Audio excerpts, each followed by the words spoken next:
Is it happening, buddy? Is it happening? Is it happening? And the fat cat's in here. Oh my goodness, everybody, come here. Come here. Oh, come here, you big old turd. Come next to your face. Right here. Right here. Oh, yeah. Yeah. Yeah. Oh my goodness. You are just such a chunk. You are so angry and chunky. You're an angry little chunky man. Hi, everybody. Welcome. Seriously, we have a problem. Well, we don't have any problems today. It's, largely problem-free this afternoon. Right, little fat guy? Right? Oh, yeah. Claws in the leg. So, I got chalupa. I got monkey butt. Sorry. Monkey butt. Chalupa. Monkey butt. I'm wearing the Donnell shirt. Since it was her birthday yesterday, figured I should celebrate her birthday with the shirt that she sent me. It's a good one. I like this one. It's got monkey butt and chalupa on me. How can you not like having a shirt with your animals on it? So, what? Anything weird happened today? I don't know. Premarket stock, GME stock went to $80. It opened at 60, got hammered down super duper really quick. Got it down into the 40s. Finished about 49 and change, and now it's at 50 something after hours. Cool. I think a large portion of the shorting down was because Adam Aaron didn't listen to my show yesterday. And Adam, buddy, you colossal hunk of crap, you giant dog turd, you cat vomit, you just horrible CEO, you dumbest man to run a company in, I don't know, centuries or something. I told you not to sell any shares. I said, don't sell a single share. Don't do it. Why? Because you were on a gamma ramp with your AMC stock, you dipshit. Every single share was in the money. You're going to have 12 million shares in the money Friday afternoon, meaning you get gamma on money, meaning the stock price might go to $20, $30, $40, $50. And you sell 200 million shares at $3. You absolute clown. Oh my God. How are you this stupid? So anyway, just like how AMC's been rocketing because they're in the same basket as GameStop, my guess is that a large portion of the drop today was because Adam Aaron was dumping 200 million shares into the market and absolutely crashing the stock price of AMC, bringing GME down with it because it was crashing the basket. So that guy can suck an egg.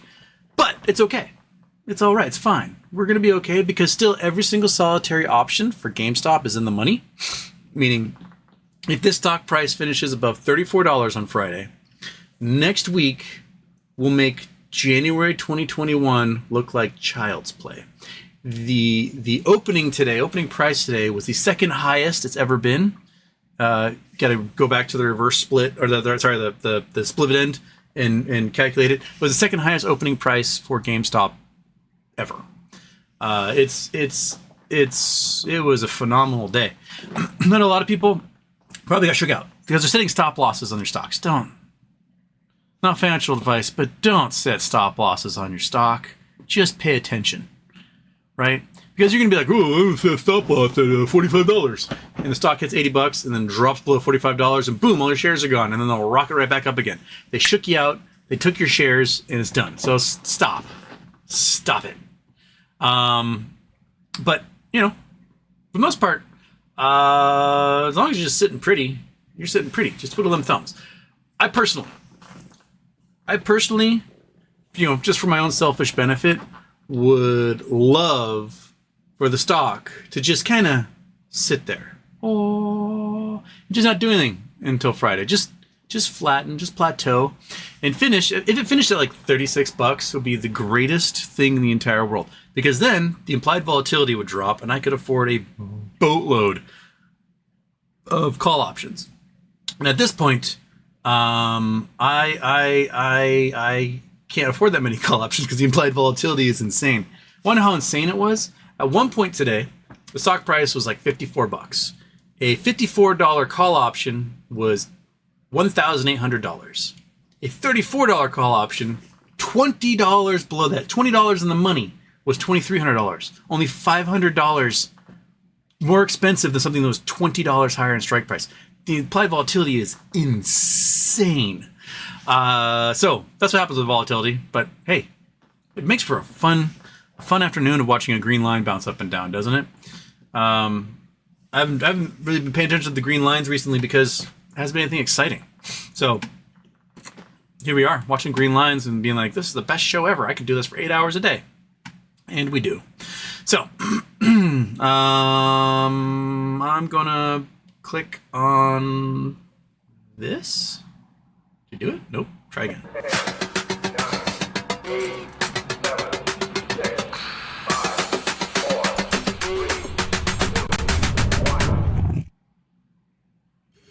Houston, we have a problem.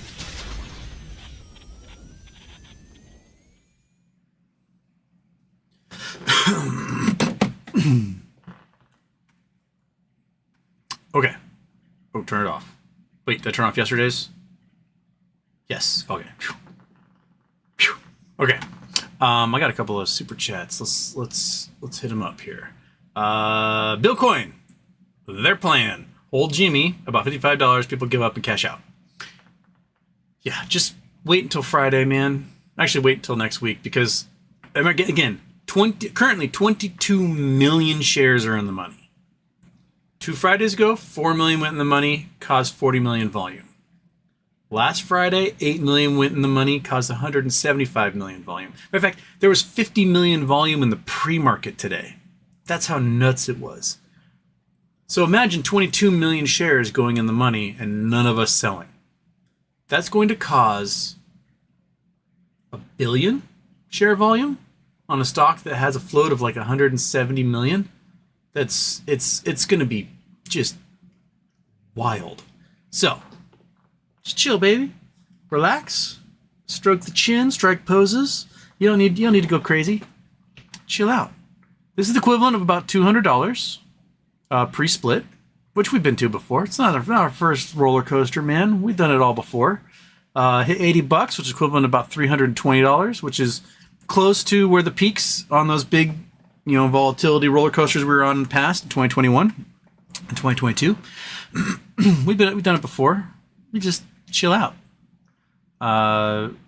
Use your options to make cash if you need, or at this point with the volatility so high, you may just exercise those options and take the shares, and you end up with more in the end.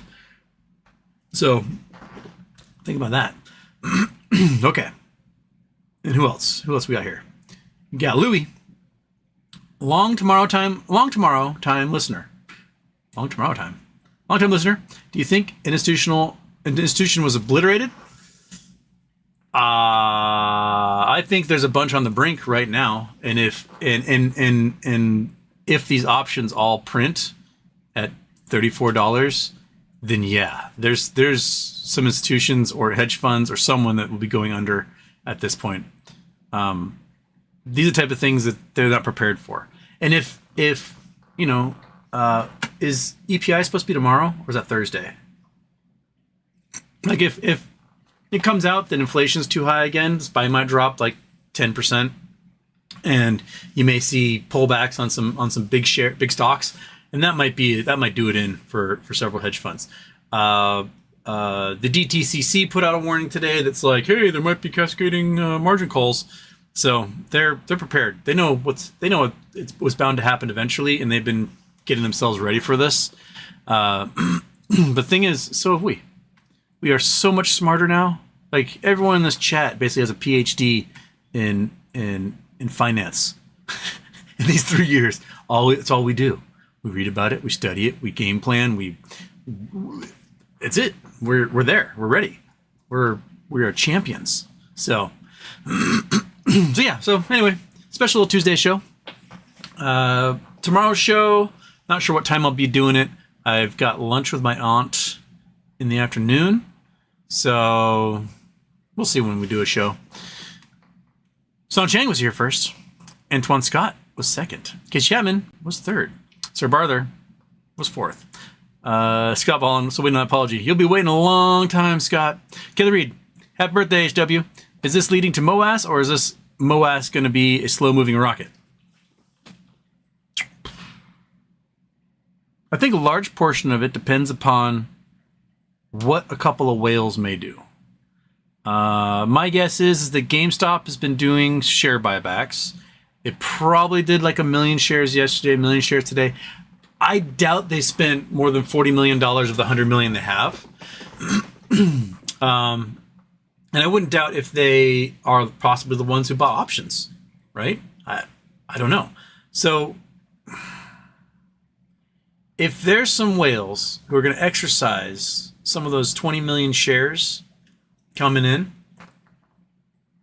I wouldn't doubt if they're also dumping $1 million or more on options for next week. And if those are all in the money, the options chain only goes to $60.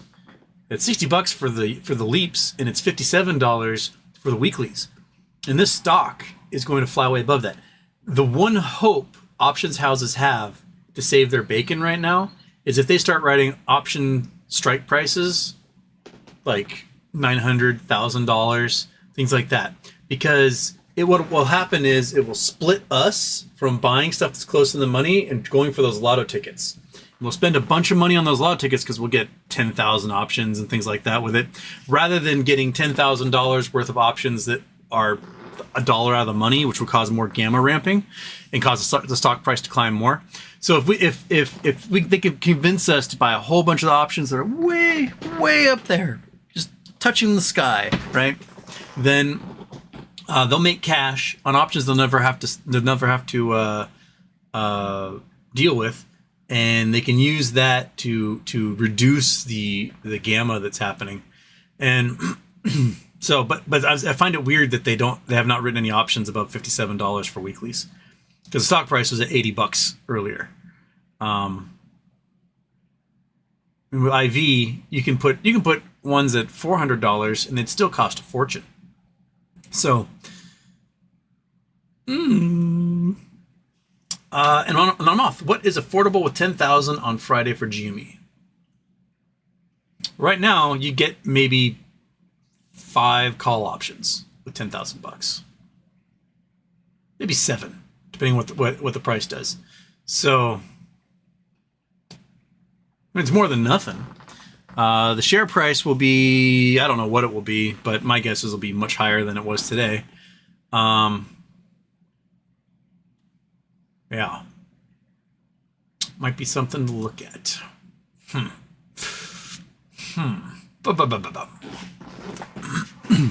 Just ponder on everything. Okay.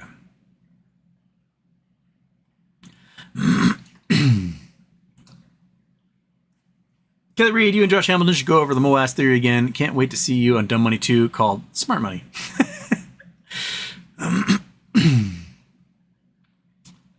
Thumbs up. Heyo. What a day. Was up 112%, down minus 20, now up 40. Wild ride. It was crazy. When my alarm went off at 6, because the market opens at 6:30 here. My alarm went off at 6:29. Boop. Stared at it for a second, and then all of a sudden it was like, you're up $25,000. And I was like, whoa, and everything froze. And they did like 20 halts today. And it's like, oh, you're down to $10,000. Oh, we're up to 17. And then just kept freezing every step of the way. It seems to me like the circuit breaker is way more touchy than it was in the past. It used to be like 10% in 5 minutes would cause a halt, and now it's like tick, and it just halts, and then 10 seconds later, tick, then it halts again. That's just, let it run, man. Let it run. Melissa Ann, can you explain, like I'm 5, how to exercise my call option on Fidelity, please? And do you know if we get the shares immediately? I've only sold them for cash before. You have to have either a margin account or cash on hand to exercise them for what they're worth. I would call your broker and be like, hey, I'm going to be exercising this option. I want to know if I have to have money in my account to do it, or if you can sell, like close to sell, I think is what they call it, where they sell off enough shares to cover the price of the rest of them. So let's say you had call options at $10 and the stock price went to 20. You could sell like what, 25 of those things and cover the price of the rest of the other 75 ones, 75 of them, or 33, whatever the math works out there. So I would call and ask about that. Each brokerage is a little different on how they do it. So that's what I'd recommend. Fidelity. I have never actually exercised an option in Fidelity. I've traded them a lot in there, but I've never exercised one.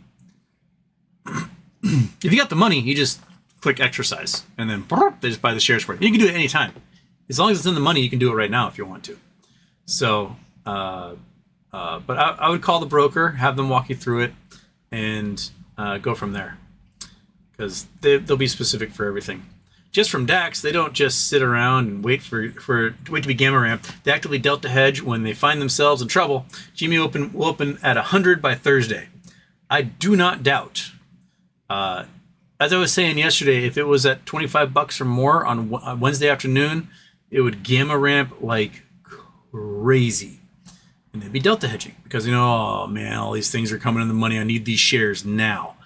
And they're not finding it. I mean, the 179 volume, 180 million volume that we saw today was so much of it dark pools, high frequency trading, crap like that. The actual shares getting to the people who need it, a very small portion of it. Retail is only 18% of the trade volume. And only 3% of that trade volume goes through lit exchanges. Meaning most of the crap going on is payment for order flow, high frequency trading, front running trades because it's evil corporations all around. And so for every probably 10 million shares that move, maybe 1 million shares go where they need to go. The rest of it is people just taking their little piece off the top, like little mobsters, skimming everything. Because there's no way 179, 180 million shares actually traded hands legitimately. So much of that is just bullshit from these guys. But yeah, what are we at right now? We're climbing to 54.20. So we're at 54.20. That was the price that Twitter sold for. So there you go. Wait, are they getting no text message I wasn't seeing? Sorry. Oh, I'm being asked if my roommate's downloading games. No, I'm basically alone right now using the internet. I think YouTube throttles me at this point. I don't know if it's actually Comcast. I think it's YouTube screwing me over. But hey, there we are.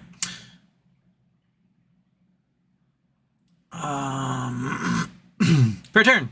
You think this recent movement could be a mix of several situations? Funds falling, margin calls, gamma, DFV, buyback, or just someone getting margin called and going night-night? I think it is everything. I think we're in a perfect storm right now. I don't know who the whale was, but whoever bought those $20,000 $12 calls, that is who set this thing up. That's the person that did the work.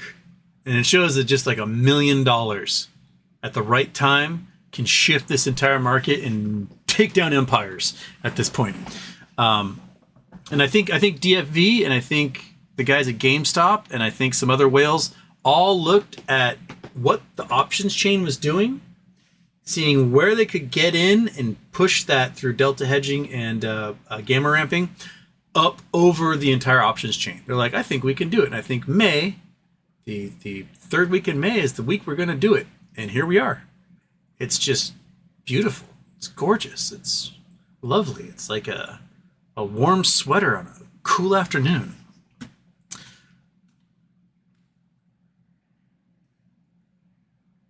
Lots of ways. Can you see how many calls and the money were exercised? If you can, I don't know. Let's see what the options chain is doing. If anyone's options chain, oops, GME options chain. See how these things have changed at all. Chrome, come on, open up, open up. You can do it. Come on, come on. There we go. Okay, so, whoa. Whoa. So look at the price of these things. They're just freakish compared to yesterday. Okay, we got everything in the money. So this is for the 17th. They wrote up to $55. These are all new options since yesterday. Anything above $34. So all of this is new. In 34, there's 34,000 of them. 44,000 at 30 now. 23,000 at 25. 23,000. So people are adding. This is 1,000 more $20 calls since yesterday, right here. So they're not exercising around there. They're adding to them at the moment. Holy moly!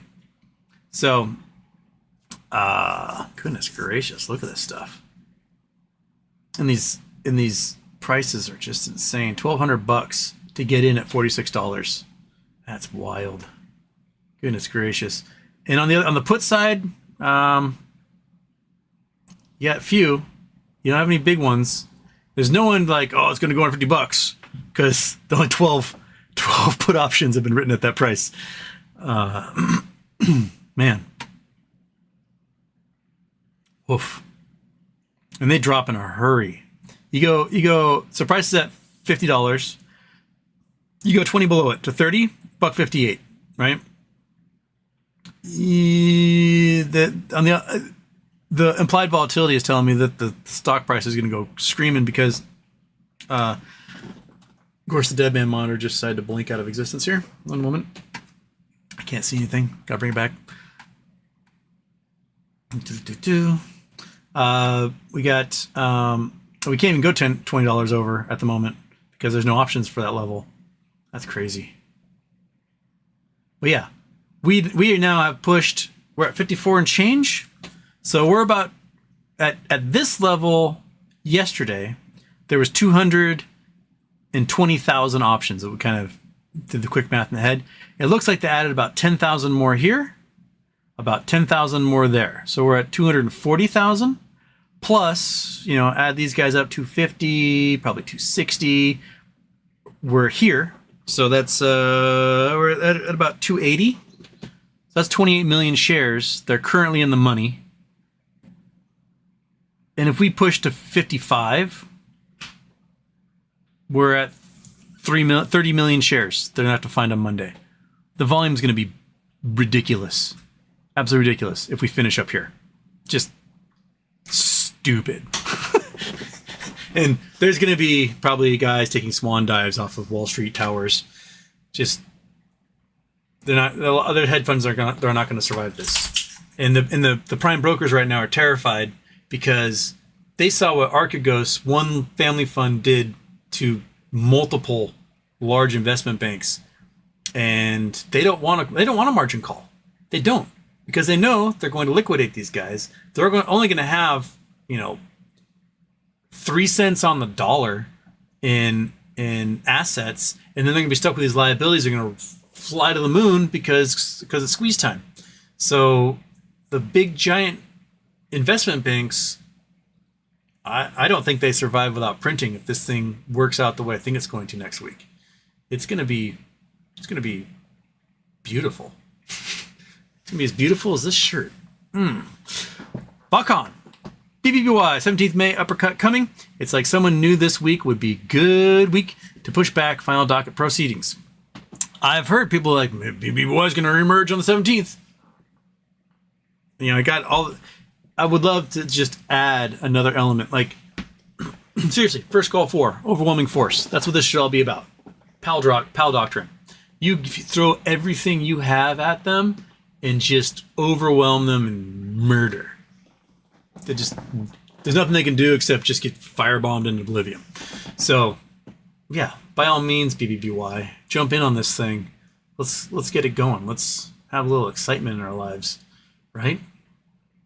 Oh, such a good week. Such a good week. We've been waiting for this. We've been waiting when was the last time we had volatility like this? Probably real volatility like this would have been April 2022. We had okay volatility August 2022 because it went from 25 to 40 and we're like, ooh, that was fun. But seeing swings of $50 in a day, we haven't had that since 2022, since April. So, yeah. Drats, okay, I got it. Stratza, am I? Hope I said that right. If the IV is still super high on Friday, what's your plan?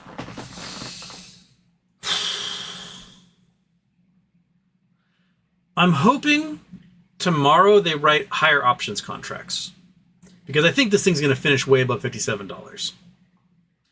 I'll probably buy 5 to 10 over the close price and just get as many as I can, regardless of what the applied volatility has made the price, because it's going to go. It's going to absolutely fly Monday and Tuesday with all the gamma. Putting 30 million shares in the money or more, depending on if they write even more weekly options, is just unheard of for us in recent history. That's almost 10 times as many shares went in the money to start this whole thing 2 weeks ago. And it's going to be bonkers. I can't even plan for how high it can go. I pretty much just assume we will see numbers like we did in January 2021. And I don't think they can turn off the buy button this time and not face the full brunt of Congress, or face some of the people in this movement who are right, because you got people who have been just been the butt of it their entire lives. This was their hope, and then they got screwed over by the big fellas, and they're gonna take matters in their own hands. I don't doubt that. So I think they got to let it go. I think hopefully the clearinghouses, the banks, the Treasury, the Fed, they've all discussed that this is coming, and they've got some plan that doesn't involve screwing over 10, 20 million retail investors who are going to want blood. They have some plan to do something different than they did last time. They didn't see it coming last time. This time they know what's up. They should have like game planned for it. They should be ready for it. And at the moment, the options writers do not appear like they are ready for it. It seems like Keith Gill and GameStop and the other whales involved saw this thing. They had a battle plan and they executed, and that's where they are. Keith Chapman, so we're popping bottles Friday if we close above 34. I'm going to pop a bottle. Yeah, I mean, if we close above 55 at this point, which is the top of that options chain, I have to drink 2 bottles of Martinelli's. I'll just be peeing all day long. Yeah, so. Goodness gracious, right, Monkey? Woo. She's excited. You can tell. Look at her. She's amped. Woo.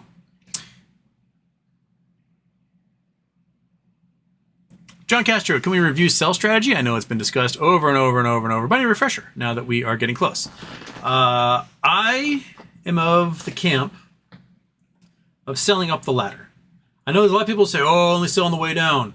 But in my opinion, because these are going to be trading computers doing the buying, they will buy anything that's available, whether it's market order or limit order. If it's available, they'll buy it. It'll just be coming. And the minute they've bought all the shares they need, they stop buying. And the price goes, whoop, poof, and just collapses. And there is no buying on the way down. There's no one to buy it. It just bottoms out and disappears forever. So, my plan. I go for a price that's ridiculous, that sets me up for life if I were to sell all my shares at that price. And I set a limit for 1 share. And if it triggers, I go 50% higher than that and sell the second share. If that triggers, I go 50% higher than that and sell that share. And I'm going to look at the volume, because when this is happening, these market makers will be toast. They'll be dying along with all the hedge funds. So a lot of this is just going to be going through lit exchanges, because the dark pools won't exist anymore. There will be no company to do that work. They're gone. They're done. They're toast. So if I see the volume over a course of 2, 3, 4 days, whatever it is, approach, let's say 5 or 6 billion, right? I might be like, all right, I think it might be over here. And so then I might and just YOLO it at that price. Let's, climb the ladder. Say you start at 100,000, then you go to 150, then you go to, 225, and then you go to 337, then you go to 400. You just work your way up, and at some point you're gonna have so much money from selling those shares on that ladder method that you won't really care what you sell the rest of them for. You're golden. You're made. You met your retirement. And you're super happy. And now I'm freezing because the internet is absolute garbage in this house. And so hopefully you heard that last part. But that's kind of my strategy. That's where I'm going. There's other people who are like, no, sell on the way down. When you get to that peak, then you just worry about selling everything. I am of the belief that by the time it hits the peak and is going down, that it's over. The trading computers have stopped buying, and that's it. So, yeah. Oh,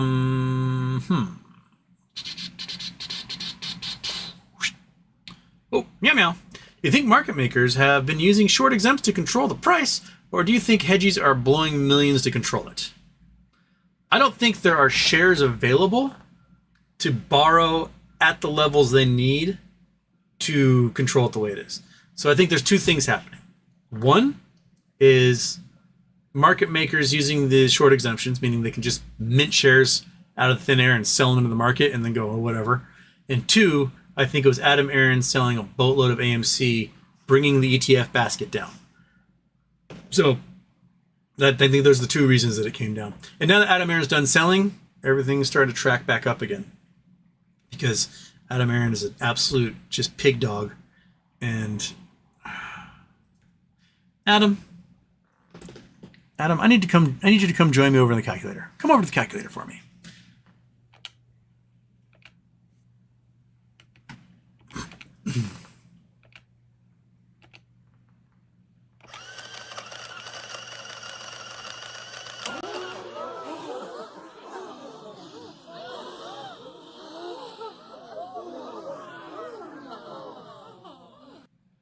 Okay, Adam. Over here in the calculator. Whoops, that's not the calculator.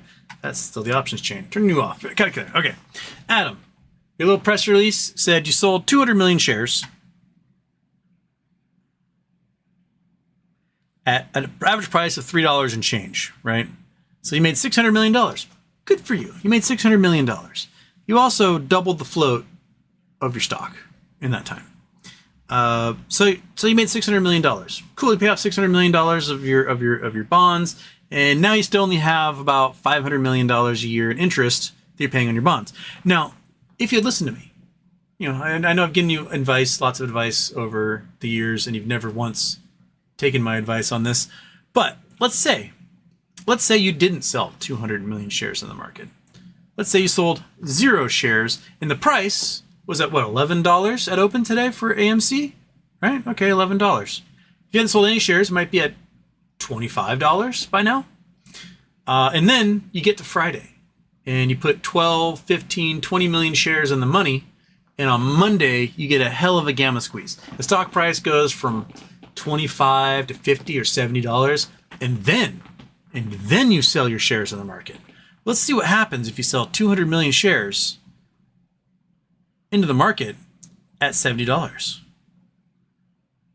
You just made $14 billion, Adam. Not only have you paid off all of your loans, but you've made enough money that you no longer have to lease theaters. You can buy the land under them and have assets. Oh my gosh. Just imagine what you could do with $14 billion versus $600 million that you use to pay off your debt. You can pay off your debt and have $10 billion in the bank. You could go and buy your own movie studio with that money. You don't need to borrow money. You can lend money to people with 14 billion, but no, you had to make sure you crashed this thing as hard as you could, and as fast as you could, by dumping 200 million shares in the market at an average price of like $3.19. Just so stupid, so dumb. You're the dumbest man to run a company in this country. And there's a lot of dumb people who run companies in this country. But you, sir, you are the absolute, gold medal around your neck, soiling yourself while you wave to the crowds. That's what you've managed to do. You paid off a smidgen of your debt. You could have $14 billion in your pocket if you just did nothing at all. But no. Dumbass. Just, oh my God, that guy's so stupid. just the dumbest thing. Every single time. Like, he could make his shareholders so filthy rich, and he just does the dumbest crap every time he has the opportunity to do it. Case Chapman puts on Houston's internet. Seriously, dude. Seriously. Bakan. Adam Aaron did use solid selling early. Baskets can sink. Even GME with less than 50 shares will see retirement number. I hope so. I hope so. But man, really just pumping the brakes on everything, buddy. Just let it ride, dude. Let it ride. Let it go. Let Jesus take the wheel. Come on. Quit being such a fucking dork. Anyway. Scott Pollan, Paraterran Renaissance Technology just dropped $12.5 million investment in GME. It's always a good sign because, you know, they're the best fund on the planet. Yeah, Renaissance Technology jumped in there. Didn't Renaissance Technology also own like 5 million BBBY shares or something?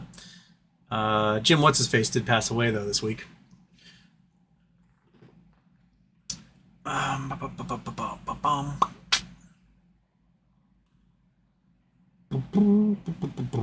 Sabo Incorporated, Houston. I think we'll start trading in the pre-market tomorrow morning, up to $100 and open at 75.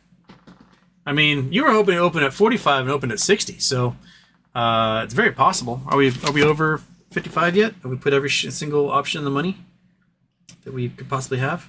54.97. So close. So close to pushing every single solitary option that currently exists in the money. If it gets to 60, that pushes every single option for the next 2 years in the money. That's crazy to think about. Can you imagine?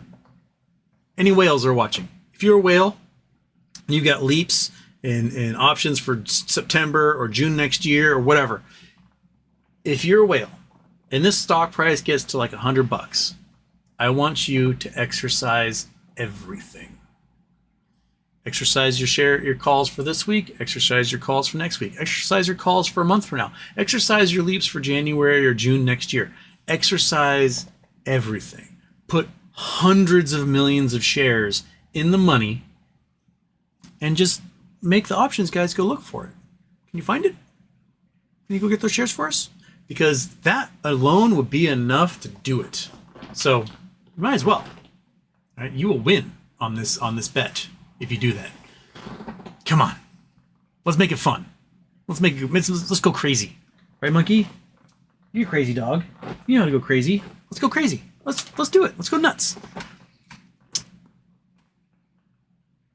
Paraterran. John Castro, one insider sold for tax purposes. The other guy was someone who was mutually let go. He decided to sell shares for some reason. Oh, you know, no more paycheck.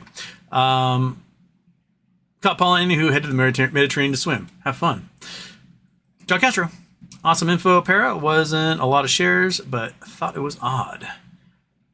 NSCC is making further preparations for substantial member default. Spicy. Mm-hmm. They're all going to default, man. I don't know who's going to be left. Trey Third, we all know what Houston wished for when he blew out the candles. Appreciate it, man.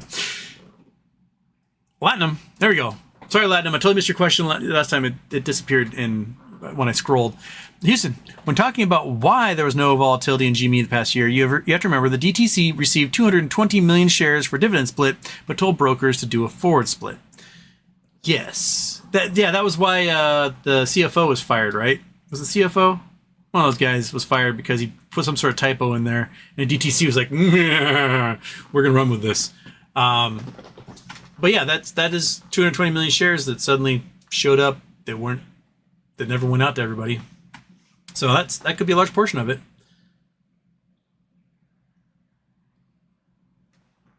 Platinum checking the level 2 trades. I saw a lot of 100 and 200 codes. I forgot to look at the level 2s today.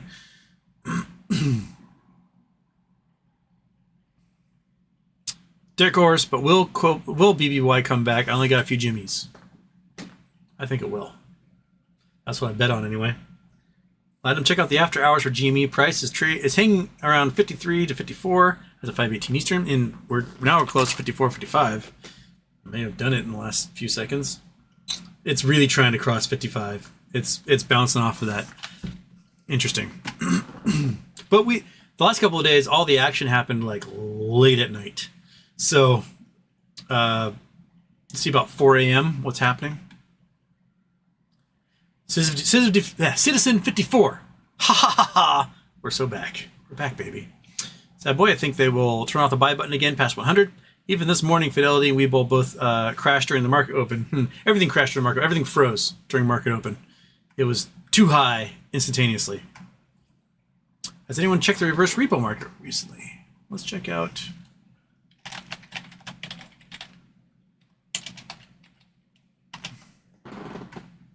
Reverse repo operations. What we got?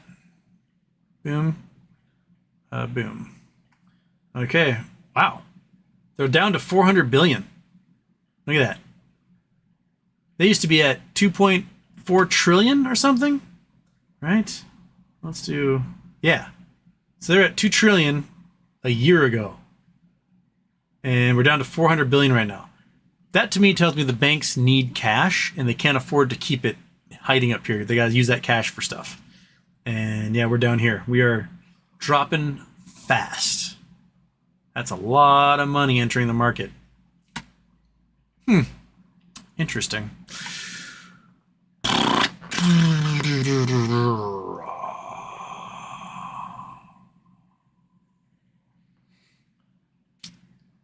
Lost Ways, please or doubt tweeted a pic of DFE Butterfly and the Wu-Tang logo. Wu-Tang ain't nothing to fuck with. Yes, I saw that. Beautiful. I'll tell us what... Chad Boy, also, can we please examine the day-by-day price action 2 weeks before the January squeeze? Will that tell us what to expect tomorrow? We can look at that.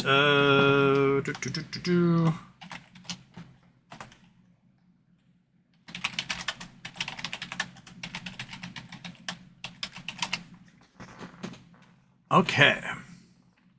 So here's the historic price chart. This is 2021. So we go back to end of December, we're up $5, right? And this is the volume here on the right. So about 2 weeks before, $5.9. So we're floating between $5 and $9.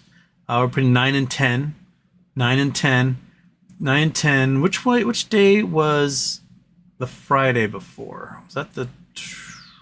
That was 22nd. So that Friday before, this is the equivalent. This is the monthlies, which is this Friday for GME for the stock options.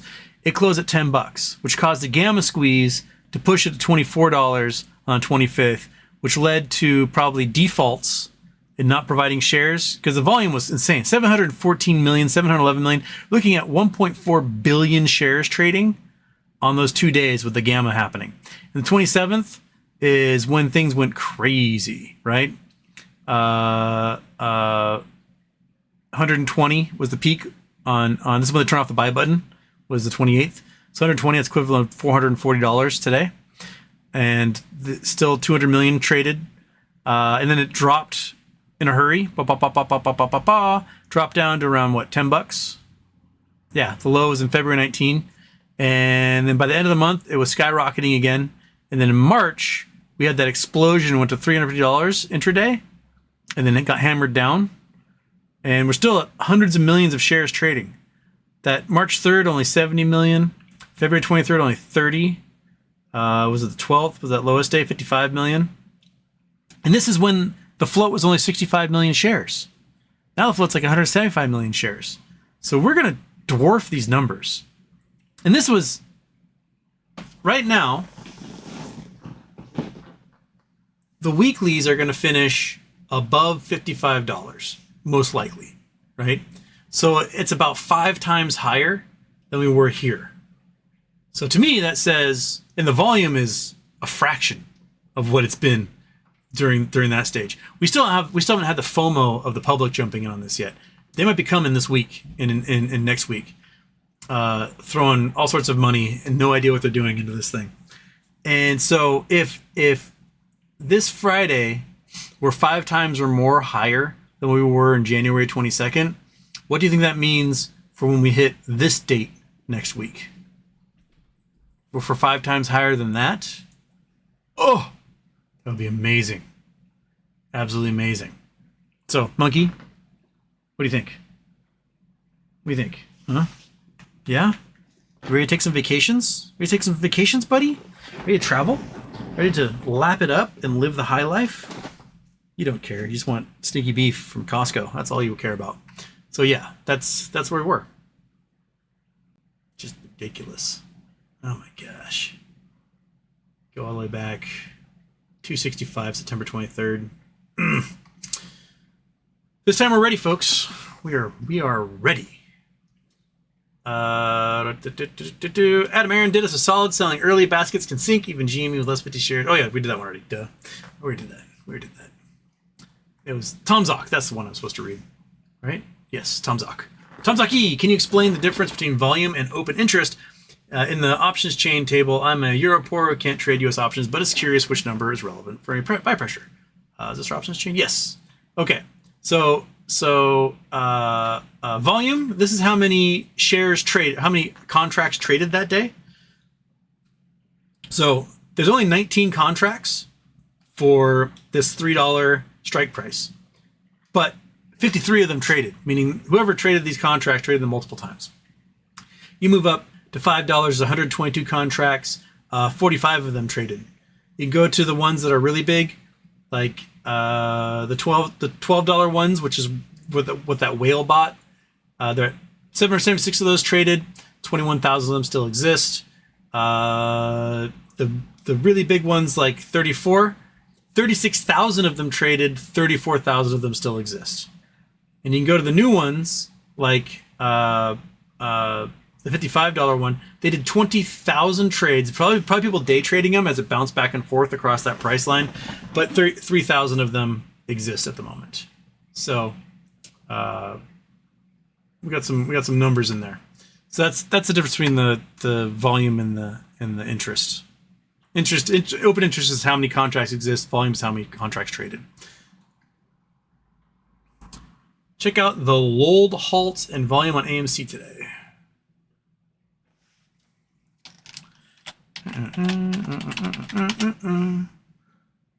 AMC Holdings.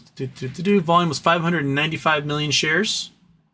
That's a lot. 200 million of those was Adam Aaron selling into the market, or between yesterday and today.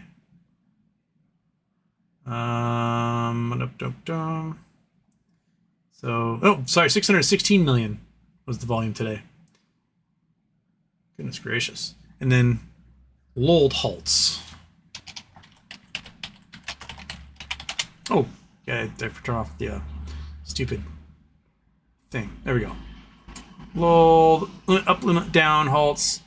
Well, tell me which ones. Sorry, lulled halts. Lulled halts, AMC.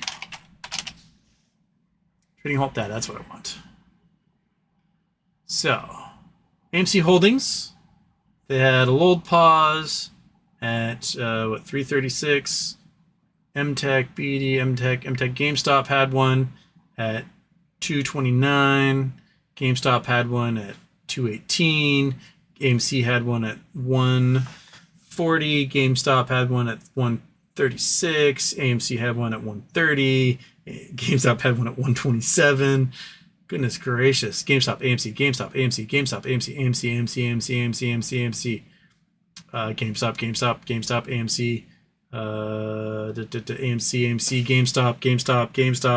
GameStop, AMC, and here we are at the very beginning. Oh, nope, beginning's here. So we had at open, GameStop at open, paused. AMC basically at open, paused. And GameStop paused. AMC paused. Basically, they got 10 minutes of trading in, and then 10 minutes of halt, and then 10 minutes of trading, 10 minutes of halt, basically all day long. That's crazy. Chill, baby. Let it run. Let it run, man. Yeah.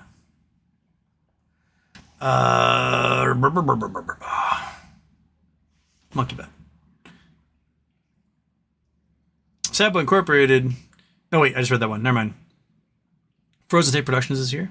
Artemis, I had the biggest flashbacks this morning during PM when it hit $80, pre-market, when it hit $80. I was legit terrified they were turning off the buy button again like last time. It's going to go higher than that, I think. I think it's going to go a lot higher.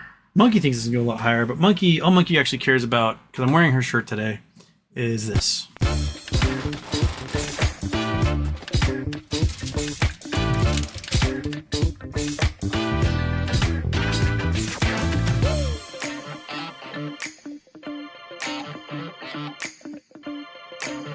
Do I have your complete and undivided attention, Monkey? I think so. I think I have her complete and undivided attention. And I've got stinky beefs for the stinky dog. Get back up there. You ready? Come say hi to everybody. Come say hi. Look over here. Look right there. Oh, y'all. We're going to turn off the Nuggy stare if I'm going to do the Jaws cam. Oh, wait. Get it. No. Oh, it makes me so happy. Makes you happy too. How's those endorphins doing? Are they releasing? Are you getting those endorphins, those dopamines? What's going on? Yeah? All right. Okay, where am I? Walt Man in the middle, 57th. Jealous Money 9501. Houston, tits are jacked again. Should I buy Cost Stonk? I think it would be a good acquisition for GameStop. Oh, happy birthday. I think Cost is good flying. What did they do today? What did Cost do today? Cost up to $6. So it kind of traded sideways all day. Hit 7 at one point, but up 40% from yesterday. Like this is Cost's chart is looking pretty good right now. Cost hit, I think it was $127 on that January 28th when they turned off the buy button, and then that June hit 44, I believe. So it's got room for squeezing. It doesn't have options chain. There's way too few shares. There's only like 2.5, 3 million shares or something that are in the entire total shares outstanding. So it's entirely because it's in the same basket as all of the shorted stocks. And when those things fly, it flies with it because there's just no shares available for them to do anything. So yeah, it's up 90.99% this week. It was down. It was lowly. It was down here last Friday at $3.16, and down at $3.14 Thursday. And here we are, peaked at $7, $6.80. Not too shabby. Not too shabby at all.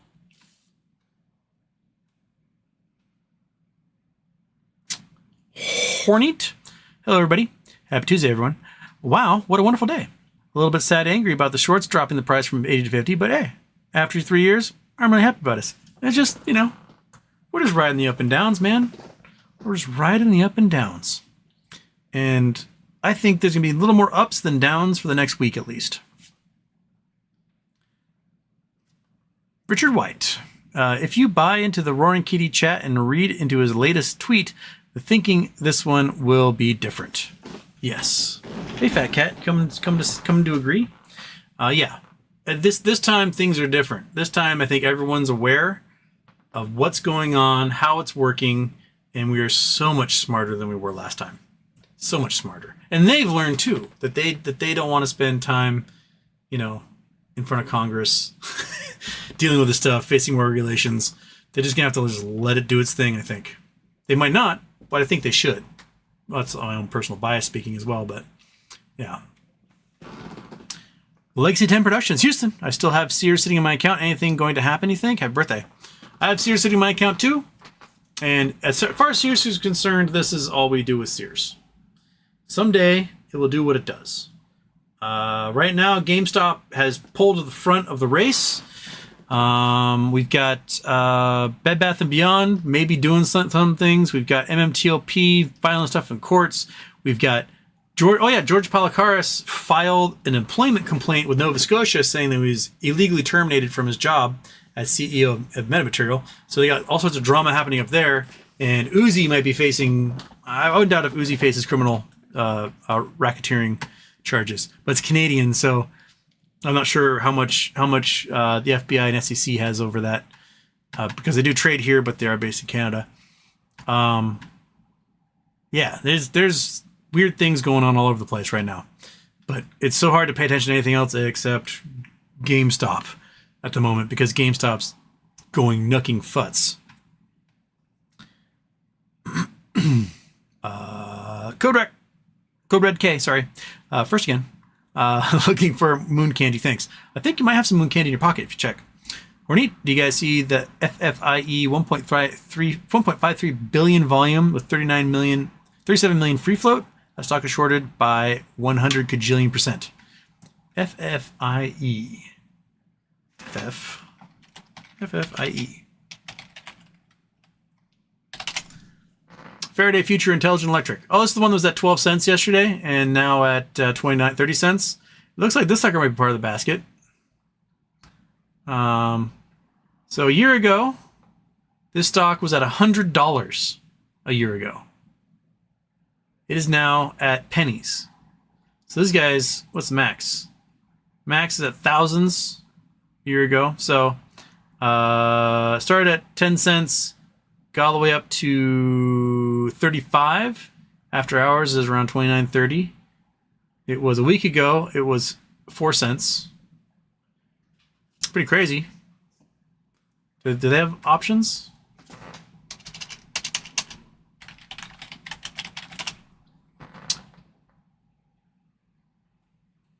Holy crap, they do have options. And holy crap, they're cheap.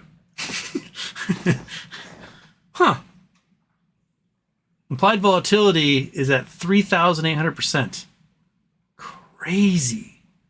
Oh my gosh. Maybe, I have no idea what these guys are, but maybe some YOLOs might be fun.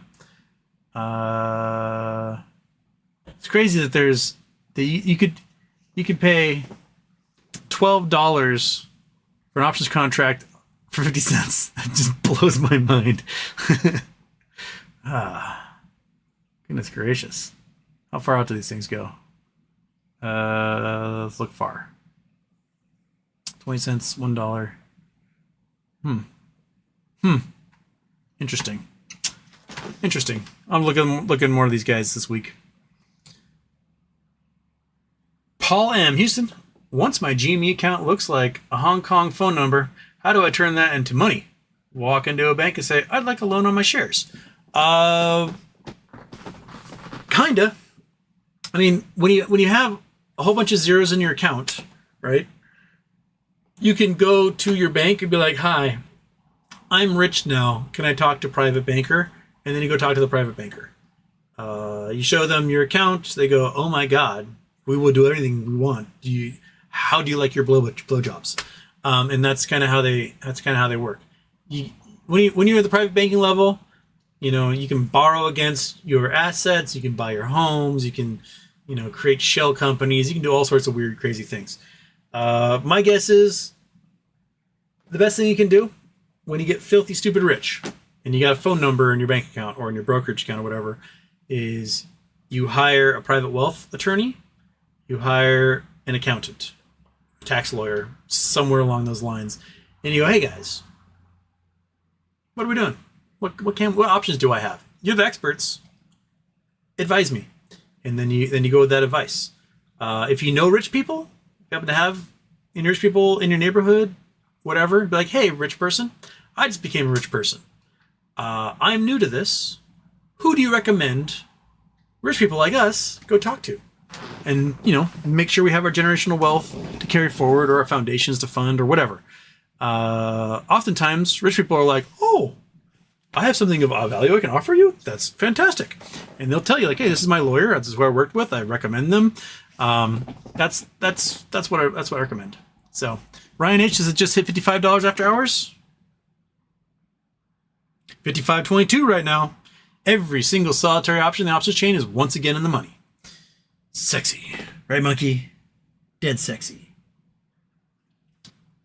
Side eye. That's all I ever get out of that dog. Side eye, side eye, side eye. Andrew Stewart. Houston, there is a fictional guy that is a rock star MD, physicist, test pilot, engineer, and there's you.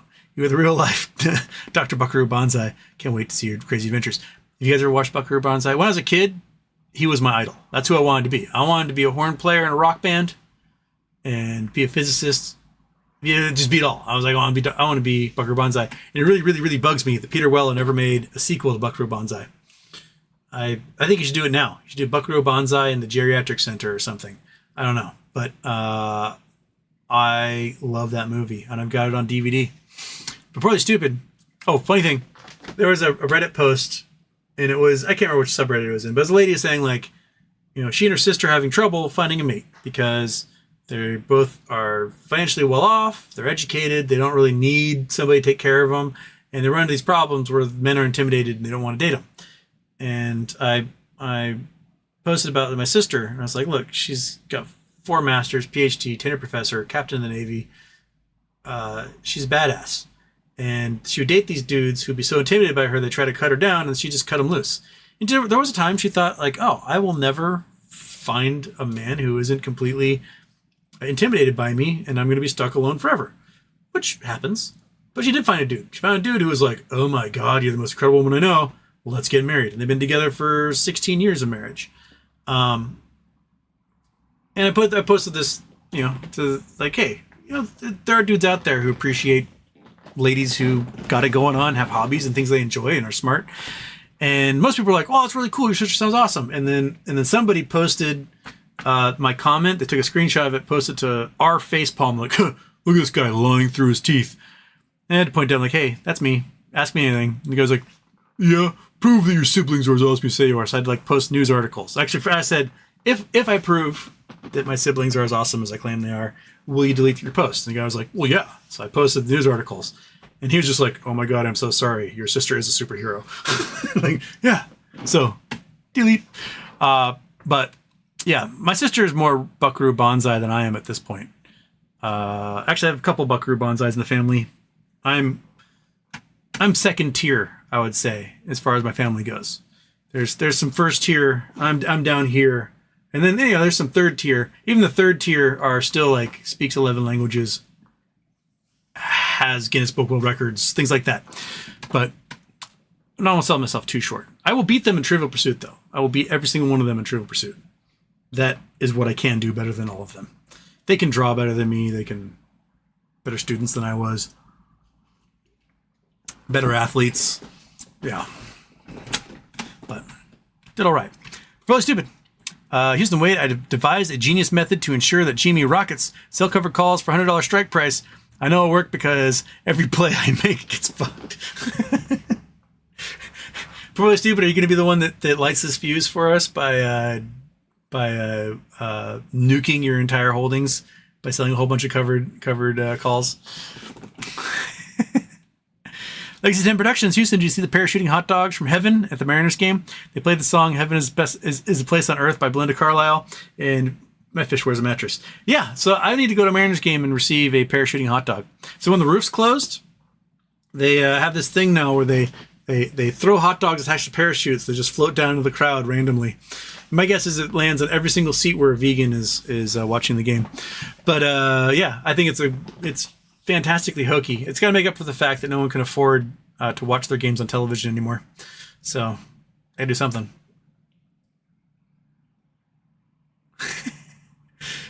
Probably stupid. When I saw the pre-market prices this morning, I confess I twiddled a bit. No twiddling. We're over twiddling when it comes to GameStop. We can twiddle on Sears. We are chin stroking on GameStop because if we aren't chin stroking, we're stroking something else at this point. So just to be couth and not absolute barbarians, chin stroke all day long.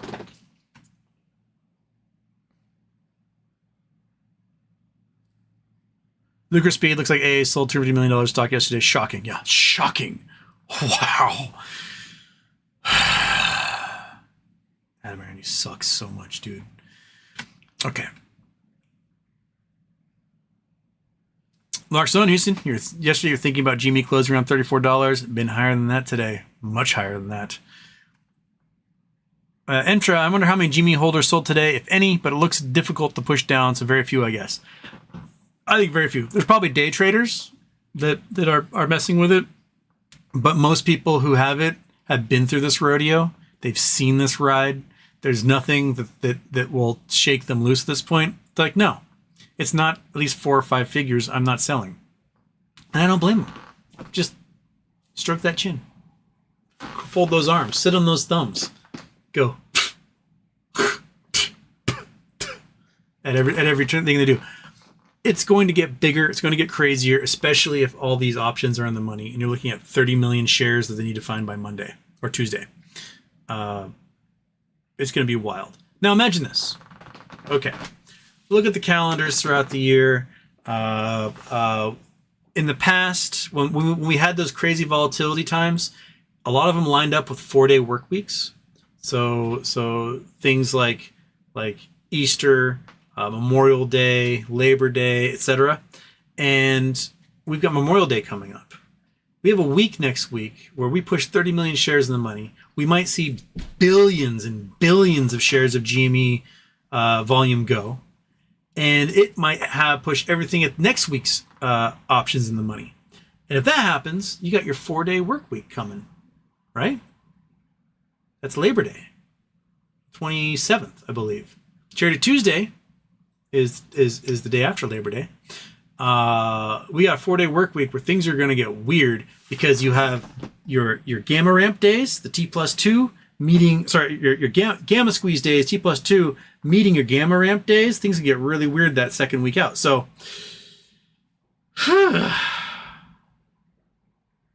I'm just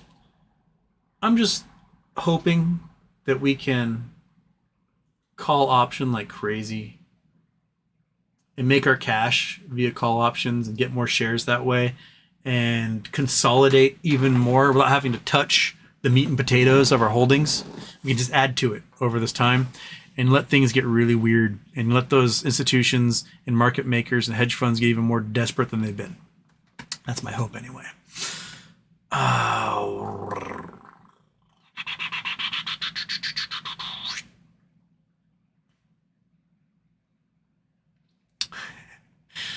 Okay. All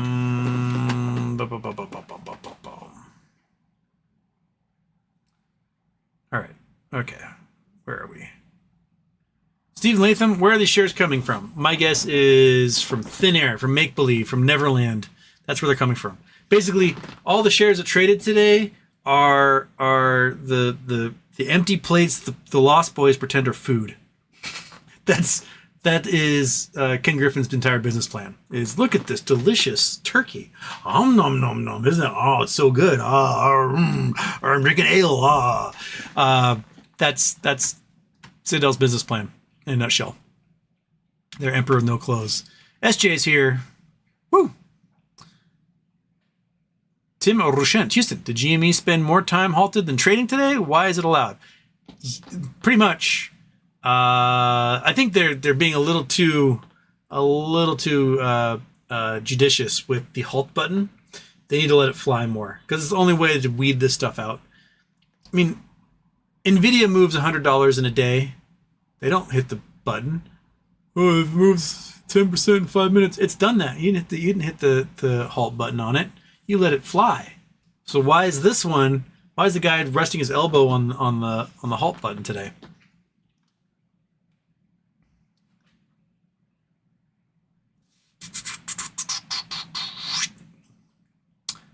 Hey, buddy. How are you? Jason Cage 3, Theory BBY news will hit when the massive spike occurs due to a final death push on shorts. Wouldn't that be awesome? Want to high five that one? Want to high five it? Come on, high five. High five. Ooh, yeah. You're such a good dog. Yes, you are. You're such a good dog. You are just the best dog. Oh, such a scratchy head. Ah.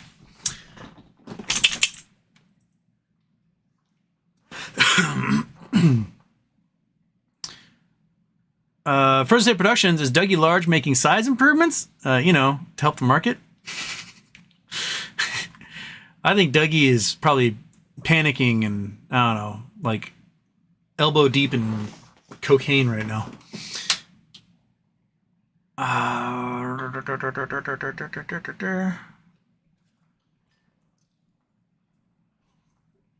Well, it's a happy birthday, Houston. Oh my God.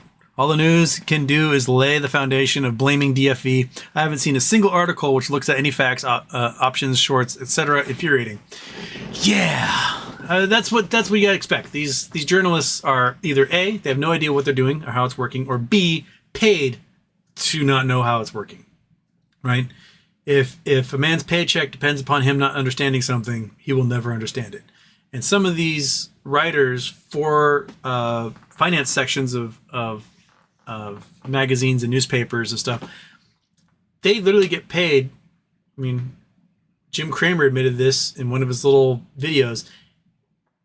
Those journalists get paid to talk smack, to pretend like they don't understand what's going on, to confuse the boomers watching television and the folks who are only passing familiarity with everything. They go, oh, it's that DFE guy with that bandana. It's his fault that the entire economy is collapsing. Not looking into the fact that it's the fact that hundreds of trillions of dollars in liabilities have been created out of thin air by the greediest assholes in the universe, and now their time has come. That's the real story, and that's where we are. So, right, Floor Dog, yeah. Monkey's heard this all 1,000 times. She could regurgitate this if she had, I don't know, lips or something.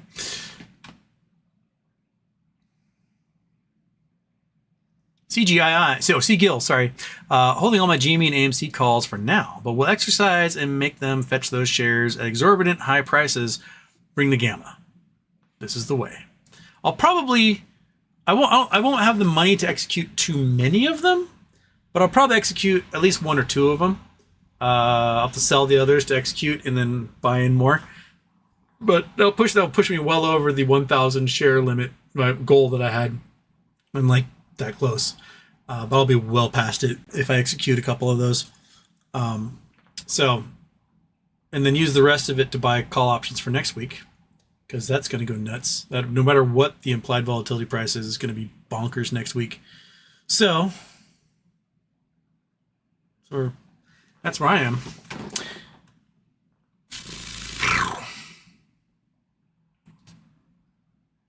Cali Bull Julio, where are you? Who?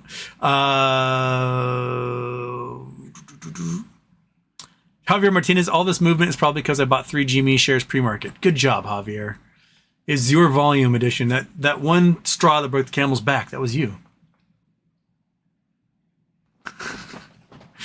Artemis, Adam Aaron, and Emmanuel, don't do it. Don't choose violence today. Adam Aaron needs to be prosecuted. Probably. Seagill, new options are created up to $100 for this Friday. Really? Did they get written after hours? I just haven't looked. I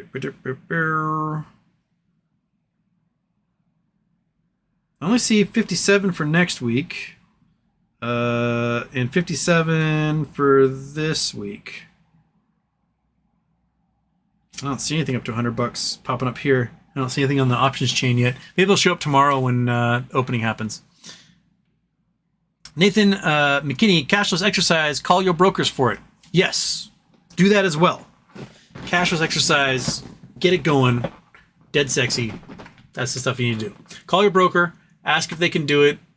Some may require you to have a margin account, so if you have to open a margin account for 5 minutes, do it, close your margin account, and go back to cash account after that. So, right, whoa, we're at 709 people in here. I haven't had this many folks, I think, at one time in the show since I had Jake and Saul on. So, welcome, all 709 of you on a Tuesday. No, 709 of you. I need to make me a promise that you will be here for Charity Tuesday on the 28th. We're going to have a fantastic Charity Tuesday. You know why? Because this is going bonkers. We're going to break our Toys for Tots Charity Tuesday, which was $8,507 or something. We're going to break that this Tuesday the 28th. And I haven't quite decided which charity it's going to be yet. People have been throwing me some ideas. But we'll figure it out. I'll announce it maybe next week who our Charity Tuesday is going to be.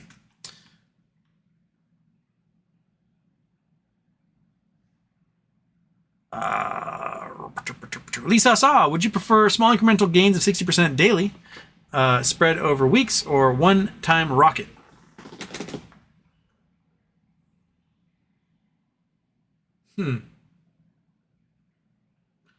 I think one-time rocket destroys so many so instantly that they don't want that. The longer they can draw these things out, the better chance at survival they have. It allows them to, like, you know, call in favors and do all that stuff. Having violent and quick is probably the best way to go. And that's why they need to stop with the halts. Just let it do its thing, man. Just let it fly. Julio going lurker fishing. Samir Jadavi. Daniel of the Ape. Mike Towels, Stephen Taylor, and Robert Leifert. I think you got a 5 for 5 there.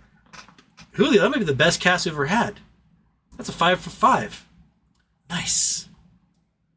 Good job. It's bound to happen. I think yesterday you did one and the other you didn't get any. So lurker fishing, that was like one of those like shows in the Outdoor Network where they're like have professional bass fishermen doing a contest. That was you right there, lurker fishing. Good job.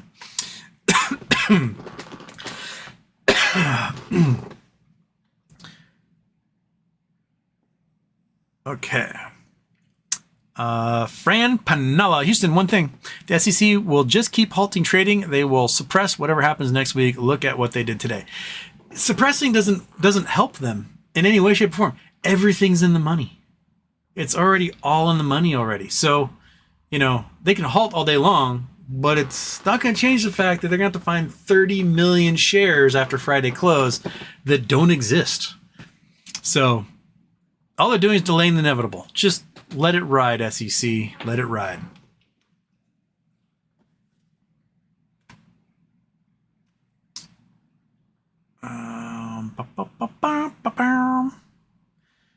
RE, Adam Aaron is in bed with the hedge funds. That's what it looks like, man.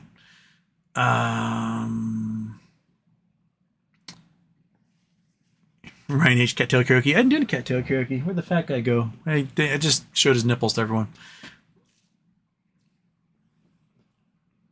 Aaron Salentine, Houston. Look up stock ticker Cint. I noticed that every time GME has had a run, Cint has had a short squeeze a few days after. This is every time. Go look it up. About 21,000 shares. Cint. Cint stock. Whoops. I totally typed that in the wrong field. Cint stock. Okay. It's SITNX Technologies. Cint Technologies. Okay. So it was at 4 cents. It's now at 8 cents. We can look at Max. Whoa, this is something that has definitely done lots of reverse splits. Because 2014, one share was worth $4.185 million. So they've done a lot of reverse splits since then. Okay, we can look at 1 year. We're at $1 last July. $1.50. And we're way down here. So I'm not quite seeing... We got a spike. This is the week after. This is one of those OTX stocks that spiked the week after GameStop. Where was it down here? It was at $50. Went up to 295. So my guess is they had done reverse splits. This is probably when it was around like cents, pennies, or something. That's one to look at. A lot of those OTC stocks have been shorted like crazy. Will definitely spike the week after, like happened in 2021.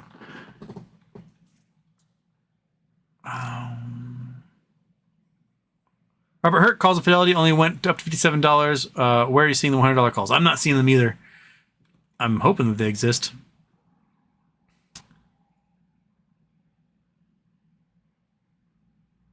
Joseph Lee, I believe Adam Aaron finished off his share offering yesterday. Yeah. What Adam Aaron's going to do next is he's going to ask everybody, like, hey, we should do another reverse split and then authorize another 500 million shares I can sell into the market. I think that's what's going to happen.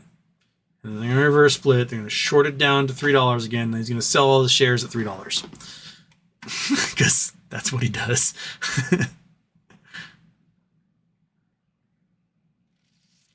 All right. I lost my spot. It's like old times. I'm an hour behind easily. Only 10 minutes to go. Bill Cohen shall pitch in after I get used to a good computer and internet connection. That would be wonderful, wouldn't it?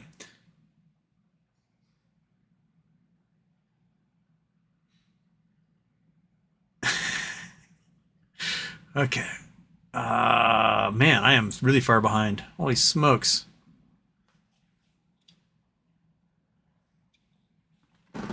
Okay, Andrew Dowell, Houston. There's a DFE theory of a countdown on Monday. He tweeted 12 times Tuesday.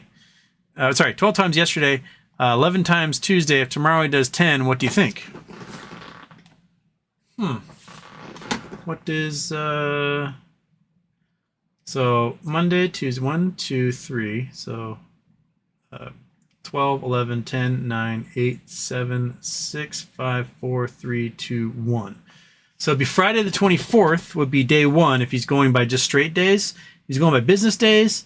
12, 11, 10, 9, 8, 7, 6, 5, 4, 3, 2, 1 would be Charity Tuesday. Charity Tuesday would be the day that he counts down to if he's doing business days. Friday the 24th is if he's just doing days of the week. So, Keith Gill, come on the show. Let us know what's up. Someone reach out to him, poke him in the chest and be like, hey, Houston will talk to you. And he'll be like, no. But come on by. Open invitation. Or James in Houston, what do I say to friends that ask if they should buy into GameStop for $50? Well, if they bought into GameStop $50 this morning, they're up. They're $54, $55. So if they want to, by all means, go for it. Why not? People were buying in $300 last time. That didn't stop anyone. So, hey. I mean, we came really close. We came really close to putting the all-time bag holders in the money today. All we need to be is at $102? What was that? January 29th, 27th, 28th.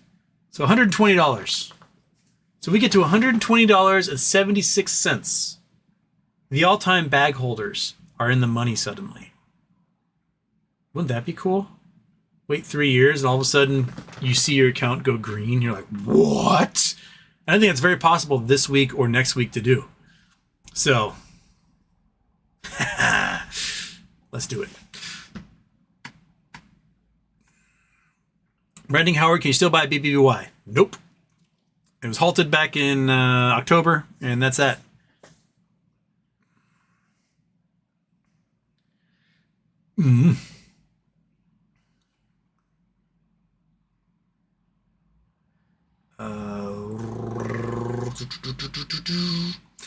Laza, just a word of caution. It will fly, but they may fuck with the stock in other ways to kill the options chain. Oh yeah, they'll definitely be fluctuating to try and get people who put stop losses on there to get them out, and they're gone.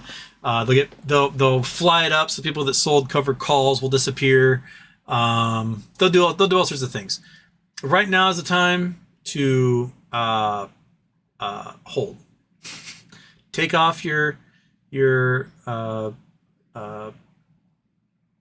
stop losses. Don't sell any covered calls. Just chill out. That's all you gotta do. Just relax, baby. Relax. Stroke your chin, relax, and just let Mother Nature take its course at this point.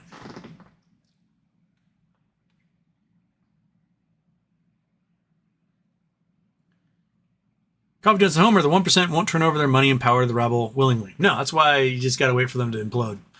Because once they implode, they got nothing. Because there's somebody else in the 1% who's going to want to get paid, who will slightly have more power than that guy, and they will take theirs, and this guy will... It happens. It happens. I mean, there were a lot of really, really, really big old money homes that were up for auction last time around, because they played wrong. The largest landowner in Seattle, Martin Selig, he's worth $10 billion. He's about to be worth $0 because he can't get any of his property refinanced. This is a guy that owns 10% of all the office space in Seattle. We're talking buildings that were sold for $1 billion 10 years ago. He owns, and he can't get anyone to refinance the mortgage, the bonds on it. He's about to be worth $0. It happened with the Maestros. It happened with Bernie Madoff. It happened with you know, crap. What other guys that happened? That happened with a bunch of dudes in the .com bubble. There's that Stanford guy that had been like a Clinton donor, then he got vaporized in the .com bubble. There was, I mean, it happens. Some of these dudes that just put too much risk into something because they're risky dudes. They're like, nothing. I am a master of the universe. I'm invincible, and then poof, right? Elon Musk is getting sued by shareholders for using drugs while working. We're talking cocaine, LSD, mushrooms, ketamine. Like, some pretty heavy hitting drugs he's been using while he's working. That's the accusations. And that might result in him losing his security clearance and losing control of his companies. That could get seized by the government or kicked out of them or whatever. Some dumb decisions get made over the years, and there's some turnover, right? George Washington is one of the richest people in the Americas when the United States was formed. His most recent living descendant, I think, is like a former retired truck driver that lives in Texas, in like a double wide, right? Things happen over time. Fortunes change hands. Stuff comes in and out of favor. You got one hedge fund over here that doesn't want to die, one hedge over here that has no power over whether they die, and this one gobbles that one. And when times get rough, you find out you don't have any friends. In that world, they will eat you, spit you out, and be like, thanks for playing. They're all sociopaths. Every single one of them.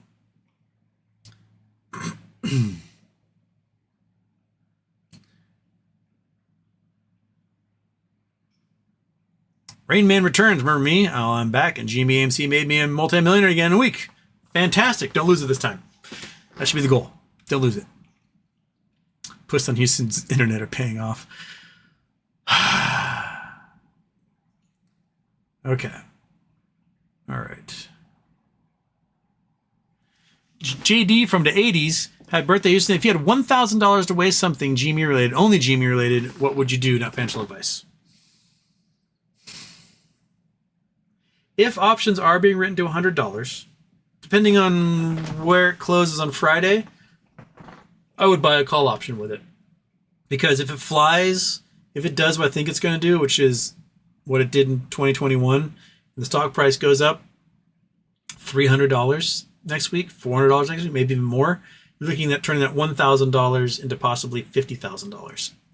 I don't know if there will be an option available for $1,000, but here's hoping. I was really hoping that it would just kind of rock and be above that $34 level, but a little steady, and then we wouldn't have too much IV happening, and I could buy options for like $200 each and get hundreds of them. But I'm not so lucky. But it's better than nothing, right? So do what you gotta do.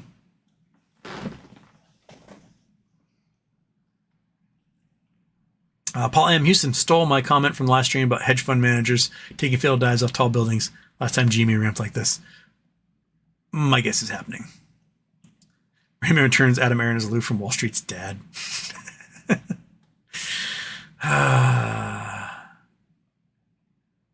Bakon, Adam Aaron does solid selling baskets early. Yep. I can do like, I'm so sorry I'm far behind. I can do like one more and then I've gotta run away for the day. But there will be a show sometime tomorrow. I'm not sure exactly when that's going to be. But let's find a good one to end on. And Cherry Tuesday for Houston's internet.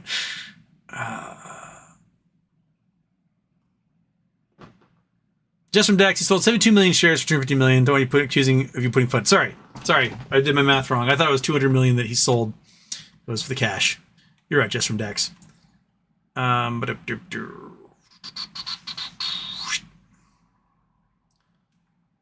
Jess Secorn tomorrow at 4:30, 100.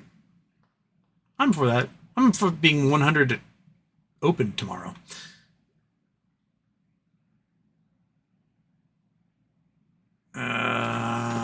Okay, one more good one. One more.